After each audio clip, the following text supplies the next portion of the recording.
गजनवी, ये क्या हरकत थी? I was getting so jealous. वो मेरी बीवी है। मैं कौन हूँ मैं Ghaznavi? You are a bitch, degenerated piece of shit, and you deserve to die. So आज का सबसे इंटरेस्टिंग क्वेश्चन ये है कि भैया ऐसे में फरहा ज्यादा खूबसूरत है या है हमारी दुआ, दोनों में से ज्यादा कौन अट्रैक्टिव है, ये आपने कमेंट्स में बताना है, क्योंकि फरहा का तो कहना है खूबसूरत हो कि मुझसे ज्यादा नहीं। अब तो सच बोल दे।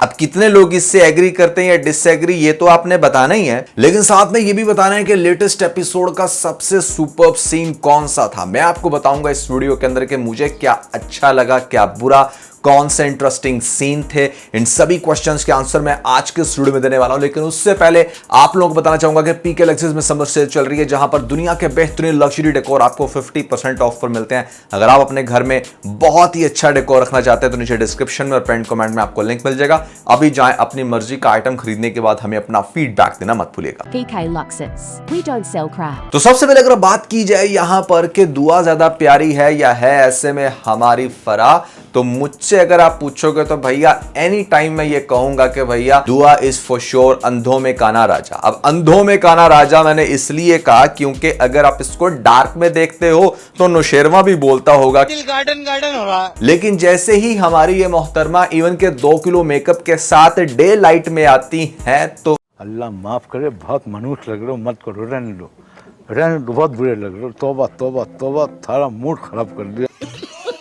इस ड्रामे के अंदर जो दोनों लड़कियां दिखाई गई हैं, फरहा और दुआ, उन दोनों के फेसेस अच्छे खासे बर्बाद हुए हुए हैं। अब जो लोग कहते हैं कि भाई क्यों फेस को डिस्कस कर रहे हो, पिंपल्स तो हार्मोन्स की वजह से होते हैं, किसी को भी हो सकते हैं, तो भाई फिर ऐसे में आप मेकअप भी ना करो ना, अच्छे से खुलकर दिखाओ अपने pimples. You do makeup because you want कि आपकी सबसे अच्छी लुक आए, और अच्छी लुक उसकी आती है जो अपनी डाइट का ख्याल रखता है। इसका डायरेक्टली कनेक्शन आप क्या खा रहे हो उससे होता है। मतलब बहुत सारी ऐसी एक्ट्रेस हैं, they are around 40 right now, और मैंने उनको बड़ा अप्रिशिएट किया क्योंकि शोबिज में जैसे कि मैं कहता हूँ कि सारी चीजें कैलकुलेट होती हैं, आप चाहे इससे एग्री करो या disagree, that's how it is. और बॉडी शेमिंग को इसके साथ रिलेट मत किया करो, she is not just another girl, वो एक्ट्रेस है और अपनी ब्यूटी और टैलेंट की बेस के ऊपर यहाँ पर आपको काम मिलता है। फरहा ने लेटेस्ट एपिसोड के अंदर नेक्स्ट लेवल की घटिया हरकत की, जहां पर वो ये जानती थी कि ऐसे में ये अपनी बेगम से बात कर रहा है, ऊंची आवाज में भौंक देती है कि गजनवी। और गजनवी की भी मुझे समझ नहीं आती कि भाई जब तू ये जानता है कि she is acting like a bitch, तो तुम क्यों उसको बार बार अपने ऑफिस के अंदर आने दे रहे हो। Actually you are also playing a bitch role here, क्योंकि तुम भी चाहते हो कि सारी दुनिया की लड़कियां तुम्हारे मगर मगर हों और तुम बैठकर डिसाइड करो कि अच्छा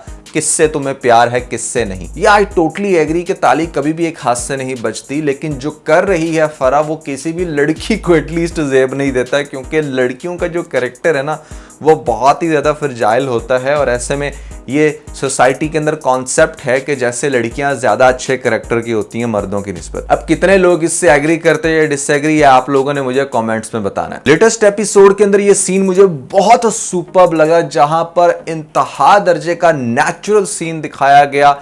दो बहनें अगर इतने अरसे बाद एक दूसरे से मिलेंगी तो उनकी कैसी फीलिंग्स होंगी, उनकी कैसी बॉडी लैंग्वेज होगी, वो एक दूसरे को देखेंगी कैसे, टच कैसे कर सकती हैं, मतलब फिनोमिनल। यहाँ पर हिबा बुखारी और साथ में ये जो एक्ट्रेस है इन्होंने कमाल कर छोड़ा। मुझे ये सीन पर्सनली बहुत पसंद आया, जो मैं कह रहा था कि भैया लेटेस्ट एपिसोड का कौन सा वो सीन था जो मेरी नज़र में बेस्ट है। हमारी फरहा मैडम भी यहाँ पर दुआ को फ़ोन करके ये बात बताने की कोशिश कर रही है कि जैसे वो उसकी पहली मोहब्बत है और ऐसे में वो उसकी तरफ लौट आएगा। अरे बीबी, तुझे उसको क्लैरिफिकेशन देने की जरूरत क्यों पेश आ रही? तू इतनी ही तुर्म खान है तो जाकर करना उसके साथ निकाह, पहले उसकी बीवी बन और फिर यहाँ पर आके दुआ को यह समझाई कि हाँ तेरी वैल्यू उससे बहुत ज्यादा है। मुझे पर्सनली दुआ का कैरेक्टर बहुत ज्यादा इंटरेस्टिंग लग रहा है, इन अ सेंस के वो बहुत अच्छे से काउंटर कर रही है उन लड़कियों को जो लड़कियां बेचारी बहुत बुरे तरीके से फ्लॉप हो जाती हैं अपने रिलेशनशिप्स में, और फिर उन पार्टनर्स को पोक करती हैं जो अब उनके एक्स पार्टनर की लवर होती है या फिर उसकी बीवी होती है। ये बहुत सारी लड़कियों को आदत होती है कि मतलब यहाँ पर जब वो खुद उस इंसान को हासिल ना कर पाएं या अपने रिलेशनशिप को अच्छे से ना लेकर चल पाएं, तो उनकी कोशिश होती है कि बाय हुक एंड क्रुक अब जो लड़की उसकी ज़िंदगी में आ गई है उसका दिमाग किसी तरीके से ख़राब किया जाए, क्योंकि इससे उनकी ज़ात को सेटिस्फेक्शन मिलती है कि हाँ, अगर मैं नहीं तो कोई भी नहीं। सो फराह अपनी भरपूर कोशिश करेगी नेक्स्ट एपिसोड में दुआ का दिमाग खराब करने में, और ख़ास तौर पे नौशेरवा को इस चीज़ का एहसास दिलाने में कि भैया ऐसे में दुआ जो है वो 2 टके की है, वो जिस जगह से लेकर आया है वो जगह बहुत ही गंदी। भाई आजकल के जो मर्द हो गए ना वो काफ़ी मतलब ऐसे में समझदार कि उनको पता चल जाता है कि किस लड़की का कैरेक्टर कैसा है, उनको किसी से सर्टिफिकेट लेने की जरूरत नहीं पेश आती। बहुत सारी लड़कियां बहुत सारे पर्दों में भी सनी लियोनी का किरदार पेश कर रही होती हैं, और कुछ ऐसी भी होती हैं जो अपने आप को हर तरह से मॉडर्न रख के भी किसी को मुंह नहीं लगाती। तो इट्स वेरी अलॉट, यहाँ पर आप कुछ भी नहीं कह सकते। लेटेस्ट एपिसोड इंटरेस्टिंग थी। यहाँ पर ये जो फाइट दिखाई जा रही है अब हमारी फरहा की और फिर दुआ की, दुआ के जितने इंटरेस्टिंग आंसर लिखे हैं राइटर ने, आई मस्ट अप्रिशिएट कि यहाँ पर बहुत ज़्यादा मज़ा आता है। ये नहीं दिखाया गया आपको कि दुआ भी मतलब टॉक्सिक बन गई है, जो मैं एक्सपेक्ट कर रहा था और मुझे लग रहा था कि ड्रामा बहुत ही ज़्यादा इरिटेटिंग होगा। It's very satisfying to see the way Dua respond, और जिस तरीके से वो अपने नौशेरवा के ऊपर ट्रस्ट करती है।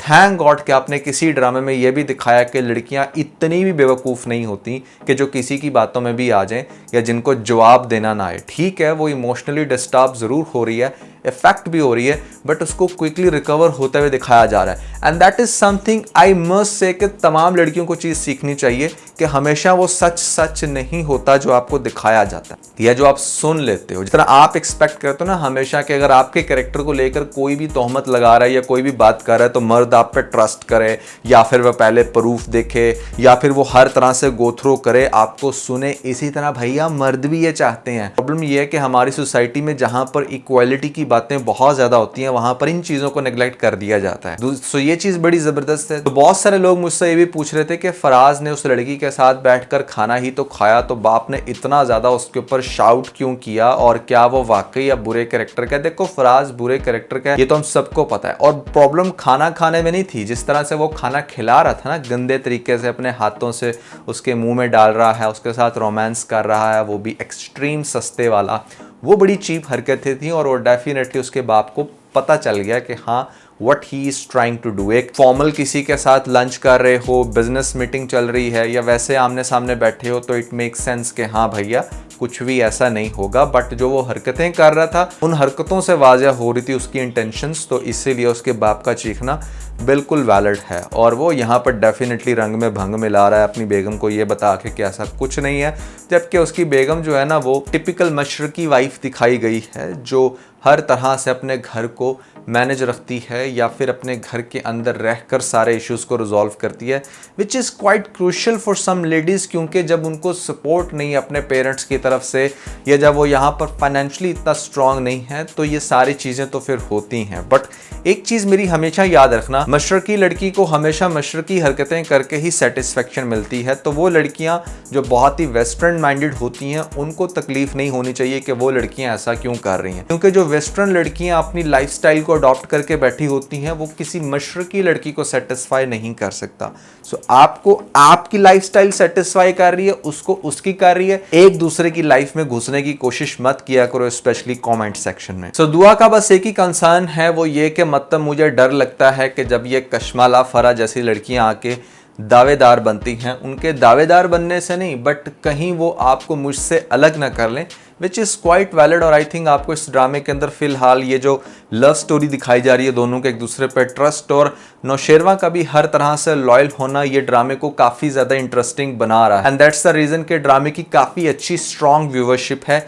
आप लोगों को कितना लग रहा है अच्छा या बुरा ये ड्रामा, कमेंट्स में मुझे ज़रूर बताइएगा। और ख़ास तौर पे अगर आप लोगों ने हमारा ये वाला व्लॉग नहीं देखा तो ऊपर आपको लिंक मिल जाएगा, जल्दी से लिंक पे क्लिक करके वीडियो देख के अपना फीडबैक मुझे ज़रूर दीजिएगा।